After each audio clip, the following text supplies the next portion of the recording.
Hi, everyone. Thank you for joining me. I was working on my Weird Gun Iceberg, and in that work, I had the idea to reach out to some other creators in the gun sphere and see if I could pick their brains about weird guns. And I am joined today by the artist formerly known as the Talking Balaclava, it's Mr. Administrative Results. Thank you for being here. Thank you for having me, Comrade Commissar. Good to be on the channel. Good. Well, how are you doing today? I'm doing lovely. Got some sun, shot my bow, and now I'm talking to your beautiful face. Well, you know what? I appreciate that. That means a lot coming from someone as good looking as yourself. More. So you are a big archery guy, right? That's kind of where you got your start, I guess. No, well, I was always interested in archery, but then eventually I grew up and got into guns, and then I realized I had adult money, and I always wanted a U longbow. So then I bought a U longbow that it kind of re-kicked the bug. So. Okay. Now you're former law enforcement, so obviously you've got some weapons experience. But I guess what's the scope of your firearms and weapon background? Obviously archery and law enforcement, but what else is there to it? There was always the civilian arms side of things where you're like chasing the dragon of being as proficient with firearms as possible. There's a lot of you don't know what you don't know, though, and that scale gets much steeper, especially when you talk to like really high-speed guys and the way they talk. Mm-hmm. You're just like, oh, okay, all right, they're just murder machines. But it's nothing too crazy, man. It was 2 years of law enforcement and then just YouTube. So I've been doing YouTube longer now than sadly I was in law enforcement. So the YouTube journey is more gun experience than I probably ever got when I was a cop. Wow, that is very interesting the way that works, that plays out. So, what I guess first before we get too deep in, what exactly inspired you to start making videos? I love the creative medium of it. You can essentially will an idea into creation. You mean typically guys go around, they always have good ideas, and then the act of executing on it and the act of trying to enhance that art using the medium of communication I always enjoyed. I always liked the idea of like getting to watch back your memories too. There's a lot that goes into it. I think ultimately I'm just like always gravitated towards that. I love the idea of like you can tell a story by piecing together different scenes. I was kind of thinking about like when you make videos or like movies, right? And we're not making movies, we're making YouTube videos, so it's way easier. It's like that art you used to see where people will like do a drawing on like the post-its and flip it. It's kind of like that with video making. Like one, like it builds upon itself. You're telling it, and you can put them all together, and it makes a story. It's kind of cheesy, but I kind of like it. I think that's that's a very artistic way to put it. Yeah. I really like the art of it, especially as someone like. When you see video, like a good video, you're like, oh, that looks easy. I can do that. And then you try and do it, and you're like, oh, this is actually really hard. Like there's a lot that goes into it behind the scenes. So I always appreciated that. Yeah. So you were originally a anonymous creator with the balaclava and all that. You've been unmasked for what, a little over a year now, I think? Yeah, over a year now, yeah. Do you still have the balaclava like up on a mannequin head in a shadow box somewhere? I have multiple balaclavas. Okay. I have so many balaclavas. The Arc'teryx Leaf balaclava is the gold standard. Commando Store just came out with a new balaclava. But typically, yeah, I have a bunch on standby in case things go really bad. I was gonna say, have you ever considered putting it back on for a video?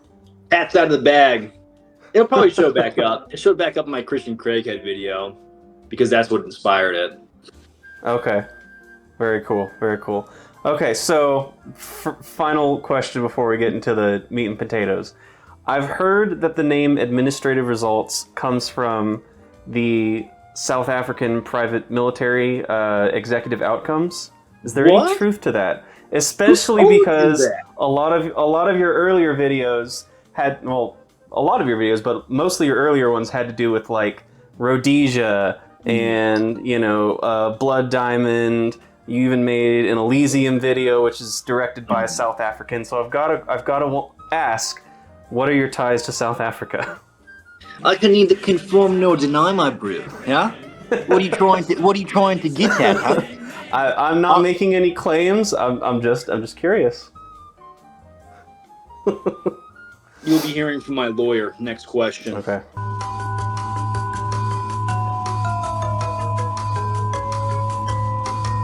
Okay, so let's get down to it. You've been able to get your hands on quite a few interesting guns. You shot Ian's Shosha. You did the HS-10. Let me see, the TS-12, the American 180, the 1941 Johnson, which I thought was really neat. I've always been super interested by that gun. Let's see, the Street Sweeper, the M26, and the F2000. So quite a good amount of interesting guns. Are any of those yours personally? HS-10, TS-12, that's about it. Okay, so the shotguns. Are there any of those guns that you think are either undeserving of kind of the hate? Because a lot of them are considered to be kind of like bad guns or failed guns or whatever. So I'm curious, in your opinion, do you think any are undeserving of that label or fully deserving of that label? TS-12 is hella. It's weird because it's like a cool concept. I like the sci-fi look of it. I don't think I would ever grab it over Benelli M4, but it wasn't terrible. I can't remember if I had too many reliability issues with it. The show shot is, we were talking about it before we started the interview. The show shot, that one, I think it gets a lot of retroactive hate from people that never used it or expected to fight in trench warfare. You know what I mean? It's like, oh, that gun looks terrible. Was born in like the 90s. It's like, all right, dude. Like, yeah, the point that I made in my video was like, yeah, it's bad by today's standard, but back then it was kind of really all they had. So if you're telling me I have to use a Lebel or I get to use a show shot, yeah, dude, I'm gonna take a show shot. I'm gonna take a full auto. Like, worst case, you just run it like a semi-auto battle rifle. That's really large. But it's like World War I is almost, it's like so close to being steampunk, how it looks, I think it's like I love the idea of it for the era. I mean, it's going against the BAR, which is a massive thing to stack up against John Moses Browning. Really hard to do that. But yeah, if you just forget the BAR exists and that's all they had at the time, it's like, all right, I can see the appeal. You can overlook. Yeah. Okay. So I have to know, did you try to shoot the HS-10 left-handed, despite the warnings? So you can technically shoot it left-handed if you don't put it by your face, because the stock swivels. So you can like one arm it, but it's not kind of angle it out of the way. Well, yeah. So you swivel the stock to like kind of fit the meat of your arm, and you can kind of like wield it one arm. Kind of get away. Yeah, that makes sense. Okay. All right, so the F2000 I also have to ask. In my research for the video, I don't know if you've seen it or not, but I used a lot of footage from a VR game, and the developer of that game, he hates the F2000 with a burning passion, to the point where he said he'll never actually put it in the game. But I found a mod for it. Apparently, from what I read, there's like a rubber gasket in the magazine well that like wedges the magazines in. Are they pretty hard to load and unload, or? No, it makes it just a little bit more frictious. Like, you can't do like a high speed guy. Like, I'm a little rusty on the F2000. It's been a while since I shot that one. They don't drop free. There's like a rubber gasket in there. So if you were trying to, if you just push it, the mag is not going to drop. You have to strip and rip it. So that's a little different. I think the weirdest thing is the shell ejection, how it kind of goes through that tube. That kind of trips me out. It spits out the front. Yeah, like that front tube, and you have the toilet seat. And the toilet seat's pretty funny. But no, like that gun, I think that gun is just cool. I don't know what age demographic you fall into, if you're like slightly old millennial or old Zoomer young millennial. But it's like, you think of Modern Warfare 2 and the nostalgia there. But. Oh yeah. Not necessarily any of those guns, but I'm sure you do plenty of research yourself, and you comb over all the gun wikis and whatnot. Don't give him too much credit. Don't I do don't it. know. You're a hardworking man. I'm sure you do your due diligence. What are like if when I say the word weird guns, what are like the first few that come to mind? What are some ones that like really jump out to you, and why? What is it, the Galco? The squirt gun? Oh, with the helical Yeah. magazine on top. Yeah, it's a Galco, right? Calico, yeah. Calico. There we go. Calico. Yeah. See, sometimes, so I'll do like the research, and it's kind of like you dump the info after the test. So it's like there's a lot of Yeah. research for a video. You film it, and then you're like, woof, on to the next Yep. project. Yeah. So that's feel that. if you're wondering, watching this, like, hey, I thought this guy does guns. Hey, listen, I'm also a massive idiot, so I have to. Bro, I've been working on this video series. There's 300 guns on my list. It's the same thing. As soon as I film the part I'm on, it's gone. You have to make So room. I feel that. I've been making room for my longbow stuff. That one, because it looks like a squirt gun. I'm trying to think what else. Yeah, HS-10B is definitely a goofy one. I know it's kind of like at the tip of the tongue.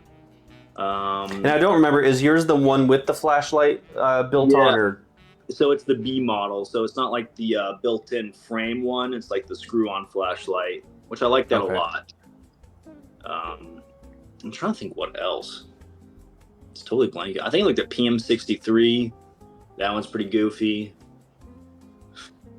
What else was there? I'm totally drawing a blank. I'm ruining your interview. I'm sorry. No, you're good. It's a conversation. Well, I guess that brings up a good question. What would you say is like one of the coolest guns you've ever gotten your hands on?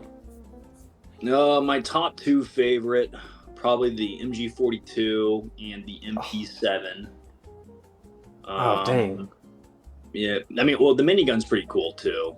Minigun's just very cool to get hands on, but it's like it's in that weird not small arm because you have to mount it to something. Yeah, I was actually in preparing for this. I was looking back on some of your earlier stuff, and you were talking. I think it was you when you were on Unsubscribe. Y'all were talking about the 308 or the 7.62 minigun versus the 5.56 minigun, and like the recoil difference there. I would assume so, because when I was shooting the 7.62 minigun, and I haven't shot a 5.56 minigun, but shooting the 7.62 minigun, it was like rocking the truck chassis, so it would move the truck with like the recoil. So it's like the idea of like wielding that, like in Predator. It's like, dude, that's not happening. There's no way. You should put the truck in neutral and see how far you can roll it just off of the recoil. Actually, really funny. That'd be a good range experiment. Man, an expensive inertia test. Is there any guns that are like kind of the white whale for you, like something that you'd love to maybe do a video on that you just haven't gotten to yet or haven't found yet? Yeah, typically, I like really weird video game stuff. Like, for whatever reason, Battlefield 5 video game, where they have like weird scout rifle configurations for these World War II guns. It's so niche, it's so weird. I love it. Like the Tromboncino from Battlefield 5, where it has a grenade launcher on the side of a Carcano. I was trying to track one down. I saw one sold, but I don't know when one will pop up again. I think I watched Ian's video on it. He was talking like there's only a handful of them in the country, and you're not going to get grenades for them, you know. So it's like, what's the point? But at the same time, it's just like the connection to like video games, which I think it's cheesy, but it's like so much of our, you know, our youth and our pastime of what we like to do. We're kind of bleeding into reality. If I could track down one of those, I'd be a happy camper. There's probably something way cooler I can think of. Like certain guns like that are really elusive and rare. Like, because Grantham did the AN-94 and he was like stoked about it, and we're talking to him about it. But to me, it's like, myself, I'm like, oh, it's cool. Like, it's a really, I know it's really cool. I know it's very elusive, but to me, it's like, I want that Tromboncino. I want that Carcano grenade launcher setup. Stuff like that. Where you're just like, really? Like that? But I like that kind of stuff. Okay. The niche stuff. I like that. Yeah. I'll tell you. I'll keep an eye out for one. No promises, but yeah. No. Let me know. Yeah. So I guess that brings up another interesting question. What exactly is your like creative process when you make a video? Do you more, you know, plan? Oh, I want to make a video and then find something to talk about, or do you find the thing first and then craft a video around it? Well, there's a whole package deal that goes into it, because in theory I could be making videos all the time, and it's like at a certain point it's like, all right, is this really captivating? Would people find this interesting? Would it advance like the culture? Which all sounds very like big picture, almost like pretentious almost. But ultimately it's like I'll think of ideas, and then I can think of the title and thumbnail, because you have to wrap your project up in a bow and tie it off and make it presentable to the audience when they're doom scrolling on the toilet, so they can see that and get excited by the thought of that subject matter, right? So if I can take that, or if I can imagine the finished product where it's like, all right, there's a title and the thumbnail, all right, that's good, and then kind of everything else falls into place for how I would structure a video. Because then if I can imagine that in form, I can then essentially craft the video with all the research or the skits or the shooting and the talking, and then that all kind of just makes it really easy.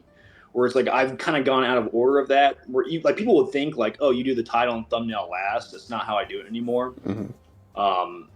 It's kind of out of order.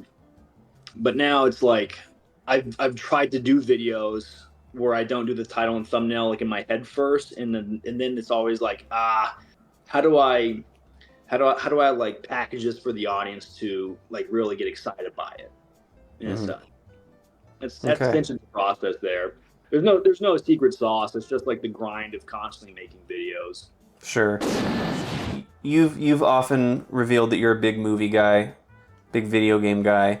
What is something in entertainment media that has to do with guns, where you see it and it instantly tells you, okay, the creators they know their stuff about guns, or conversely, they don't have a clue about guns? What's like one of your big gripes? Like Glock's cocking for no reason. All right, you're gonna be just fine. Yeah, that's a good one. Guns they pull the invisible hammer back. Yeah. They point a Glock, and it's like, wait, what? Yeah. What was that? That's a good one. Yeah. Or, well, I get it. I totally get it. But like gun noises that wouldn't exist, like if I pick up a gun, it's pretty quiet unless I like rattle it. Yeah, guns in movies rattle quite a lot. I get it. You need the texture for like the creativeness, but it just doesn't exist in real life. And then I'm trying to think of a director. I usually block it out whenever I see really bad gunplay. I was watching the new Masters of the Sky or Masters of the Air. The Tom Hanks Spielberg. Oh, yeah. Where they're the bombardiers. Yeah. They had that prison break scene, or where the prison was getting attacked, and then there was a German in like the guard tower with a Kar 98, but it was like shooting semi-automatic, like with the muzzle flash, stuff like that. And of course he's holding it perfectly stable. There's no recoil. Yeah, there's no recoil. Like I'm sure they're going through like, let's make it more exciting. Add some more pops here. Put it here. Add some more gunfire here. It's like all right. They couldn't find a Gewehr. I know. Yeah. All right. That's cool. Yeah. Yeah. Is there any guns that you've covered on a video or whatever that you've thought like not necessarily regretted, but maybe ended up not being as like cool or exciting to you? Because I know you try to keep an open mind and find the benefit in everything, but me speaking from experience, occasionally there's something you're like, man, that kind of didn't go as good as I wish it could have. Yeah, there are projects. Funny enough, I literally just filmed a video going over kind of like redemption of some of my least favorite guns to see if I could like them more. Some actually found some redemption. So like I had a Webley Mark VI, and I didn't know at the time when filming, I thought it was chambered in 455 Webley. After the fact, everyone's like, hey, they shaved these cylinders down, brought them back to the States kind of thing, like the whole import, I'm a little rusty on it. But they were essentially like, they shaved the cylinder down to take 45 ACP at a lower pressure. I had no idea. Finally, Steinel, I saw, funny enough, Ian's video where he was kind of covering the topic. So Steinel had the ammo for it. I got it, tried it out. Gun works great now. I was stoked about that. I had a Sterling project that I was trying to do. And the Sterling, I was really excited about because I think it's a really cool like almost. It's like the British, like at the end of World War II, were like getting like right there. They with were some right really there, cool yeah. stuff, dude. Like the jungle carbine, the Sterling is like almost there. I gotta tell you, I've got a special place for side loading SMGs. There's just something so cool about them. Dude, It's probably something left over from Star Wars, because I mean the Sterling is the Star Wars gun, but just man, E11. Yeah. there's something so cool about them. But so I wanted it to be like a cool, modernized Sterling, where I had a guy machine M-lock cuts instead of the cheese grater circles. Ooh, so you can mount okay. like Picatinny, top welded Picatinny rail. I was hyped. Trying to shoot the gun, it would not function. It was squibbing rounds in the barrel. I took it out recently. I just threw on a regular 9mm can, and it started sending the rounds out pretty hot. So I was like, okay, there's some hope there. But the mag I had with it is just terrible. So I was getting malfunctions off the mag, but the gun was actually shooting the round through the entire barrel. So I was like pretty stoked. So it's kind of like, ooh, there's some redemption there for something that was a big letdown. And then I'm trying to think of anything else. There's rifles. It's so tough because there's like probably rifles I'll get in. And then I try it out and I'm like, ooh, this isn't as good as it could be. But sometimes I feel like, you know, I'm a net party example of one. So is it like truly fair to call something really terrible yet? But that one kind of is like the numbers game, if that makes sense. And it's hard, like getting a lot of those older guns or those import guns, because like I recently just got a TT33, and it's the Romanian one, so it has the stupid thumb switch on the side. And I'm like, man, I get why they do it, but there's just the historical stuff is always really cool, but it's sad that they have to change it to get them into the U.S. Yeah, the bureaucratic laws kind of ruin a lot of fun. Typical. All right, so if you were stuck in a zombie apocalypse and you could only have one gun with you, that you could, realistically use and carry around, what would you go with? What would be your go-to apocalypse gun? Well, here's the big question: fast zombies or slow zombies?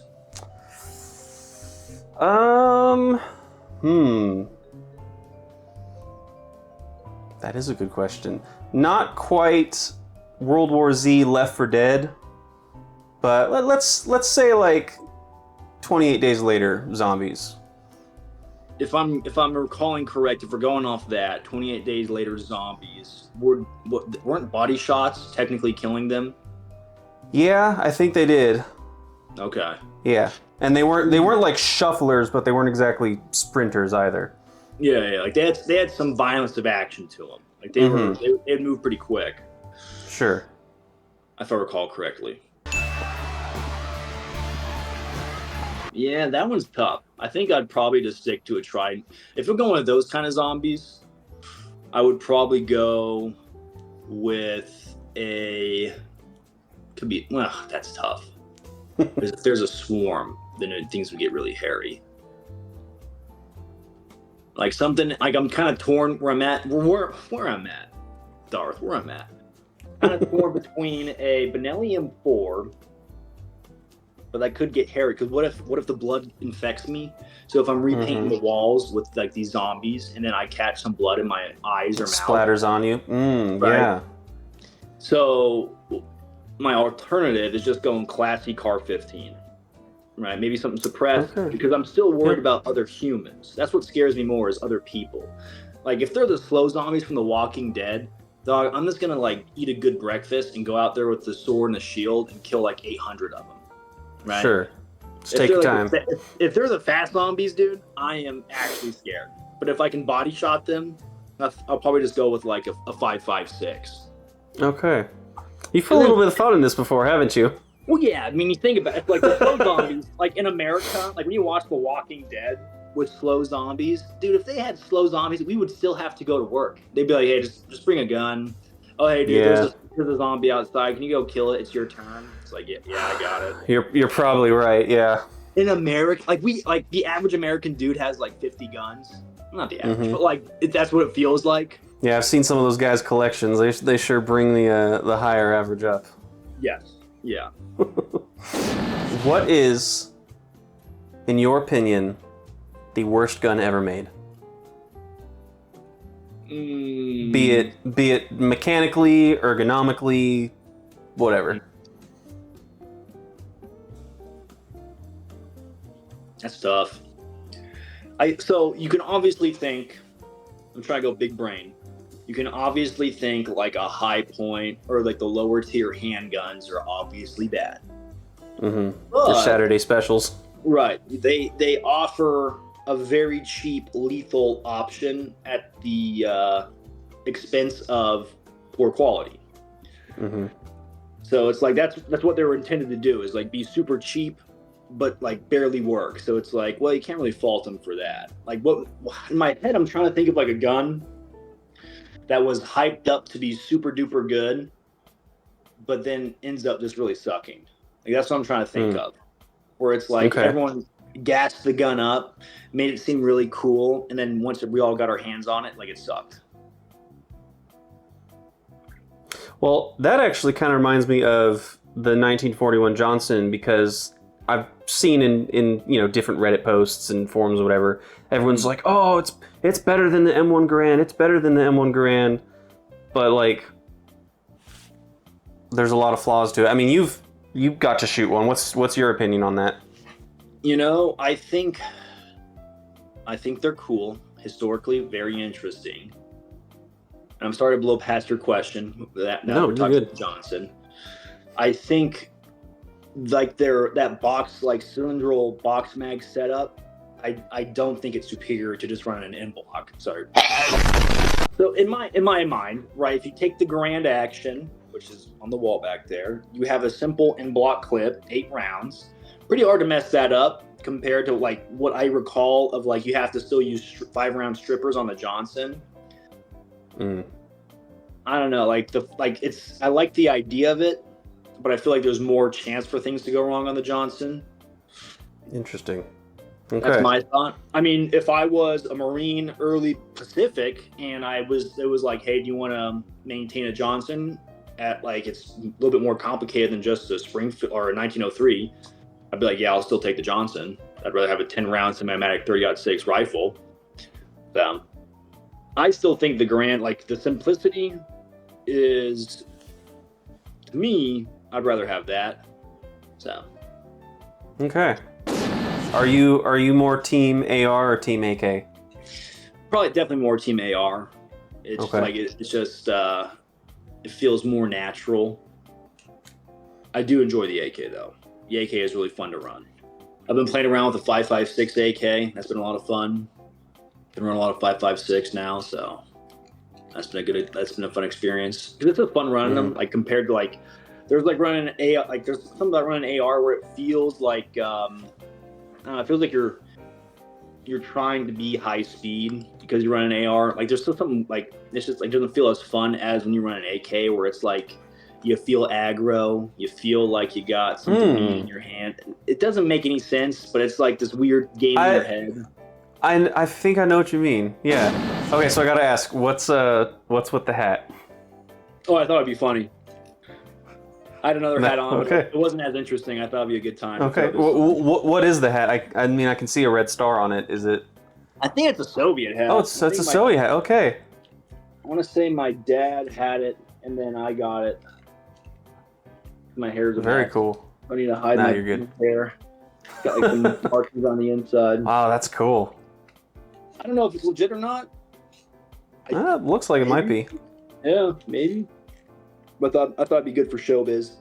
Yeah, I like it. I dig it. My father-in-law was actually he was a train conductor in Romania in the 70s and 80s. So he's still got his hat, and it looks a lot like that. So that was pretty cool.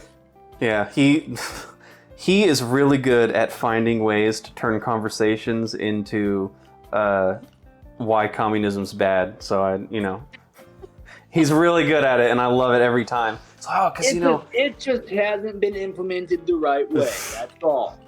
The funny thing is there's a couple people like my age in the Romanian community that are pro-communism now, and like they have parents who fled in the 80s and 90s to come over here, and it's like They don't get it. If you thought the cancel culture was bad, wait till Man. he shows up. Seriously. I'm good, Yeah. dude. If you don't mind me asking, what do you got working on right now? What's in the pipeline? Editor should be working on the Scar video. Got the Scar 17 going. So got that in the pipeline. There's that. There's the Redemption video. We're trying out some of my guns that I liked the least. I'm trying to think what else. Oh, the Staccato. Oh man, that's a dream gun of mine. Staccato. You know, dude. I would honestly, I think they're really cool, but for the money, I would look into a platypus.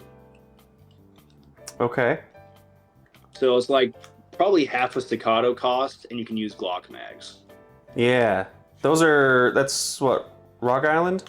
No, Stealth Arms. Stealth Arms. Okay. I am smart. S-M-R-T. I mean S-M-A-R-R-T. Cool. The Staccato, or no, sorry, the platypus is really growing on me. Like it's become one of my favorites. You get your Glock mag. You got your 1911 chambered in 9mm. It's not doesn't have a detachable frame like a Staccato. I don't think it's really a big deal to me, but I do love the look of it. Like I do love the look of the 1911. Yeah, no, that's nice looking. Yeah, man, I like them. Cool. And you said you're working on some archery stuff too, right? I've just been shooting casually. I don't know what my next topic would be. I kind of covered the whole English longbow thing, covered the crossbow thing. If I was going to do archery again, I may dip into a subject of something more modern. Okay. So, unknown at this time, though. Cool. Well, I'll tell you what. As a follower, I'm looking forward to what you got. I appreciate it. And I appreciate you taking your time out to do this with me. It really means a lot that you're willing to talk with me and let me pick your brain. Of course, man. I was enjoying the gun icebergs. Those were fun. Thanks. I want you to know, I was watching it while eating food. Really? That that was the idea. That was. Yeah. And I gotta tell you, I make videos that I would want to watch myself. So that's. I don't listen to music. I listen to YouTube videos. Yeah, it's a high honor when a grown man's like, "Hey, dude, I watch your videos when I'm either pooping or eating food." It means a lot. It's a real badge of honor, and I appreciate it. As a YouTuber, it means a lot. So I had to tell you that because it's a big deal. It is. Thank you. I really do appreciate that. Of course, man. All right, admin. Well, thank you so much for joining me. I really, really appreciate you stopping by. If you guys haven't already, check out Administrative Results. He's got some awesome, entertaining content. He makes some very, very attractive faces. He's got some cool stuff. If you haven't already, check him out. Thank you for being here. And thank you, admin, for spending your time with me. I appreciate it.